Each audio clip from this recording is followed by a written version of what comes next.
চাঁদপুরের ধনাগোদা নদীর ভাঙন আতঙ্কে নদীপাড়ের মানুষসহ স্থানীয়রা। গত ৩ বছরে ৩টি বেইলি ব্রিজ সহ ভেঙেছে ৩.৫ কিলোমিটার সড়ক। তাই স্থায়ী বাঁধ নির্মাণের দাবি ভুক্তভোগীদের। পানি উন্নয়ন বোর্ড জানিয়েছে দ্রুতই একটি স্থায়ী বাঁধরক্ষা প্রকল্প দাখিল করা হবে। রফিকুল ইসলাম বাবুর প্রতিবেদন, জানাচ্ছেন বুশরাত জাহান। চাঁদপুরের ধনাগোদা নদীর ওপর ঠায় দাঁড়িয়ে আছে সংযোগ সড়কবিহীন এই বেইলি ব্রিজটি। একসময় এই ব্রিজের ওপর দিয়ে হাজার হাজার মানুষ আর অসংখ্য যানবাহন যাতায়াত করলেও নদী ভাঙনে বিলীন হয়েছে সংযোগ সড়ক। এছাড়াও ধনাগোদা নদীর ভয়াবহ ভাঙনে বিলীন হয়েছে আরও ৩টি ব্রিজ সহ ৩.৫ কিলোমিটার গুরুত্বপূর্ণ সড়ক।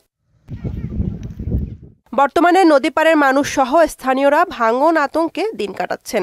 দাবি জানান জিও ব্যাগ বা ব্লক দিয়ে স্থায়ী রক্ষাবাদ নির্মাণের। 5টা ব্রিজ আছিল, ব্রিজটি ভাঙা লেগে গেছে, এই ইয়াডি বিলীন হয়ে যেতে গেছে। 5ই আগস্টের পর কাজ বন্ধ হয়ে গেছে, এখন প্রচুর পরিমাণ ভাঙতেছে।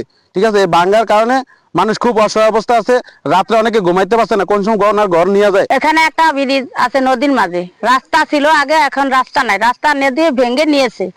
নদী ভেঙে নেওয়ার কারণে অনেক হাজার হাজার বাড়িঘর নষ্ট হয়েছে। অনেক নদী ভাঙা লেগে যেতেছে, সরকারের কাছে আবেদন জানাইতেছি যে দেশবাসীকে রক্ষা করার জন্য।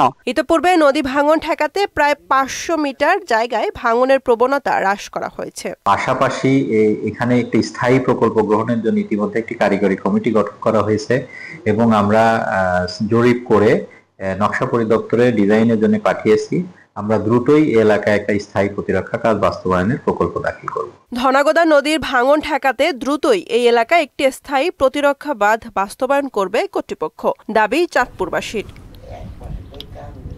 বুশরাত জাহান, মোহনা সংবাদ।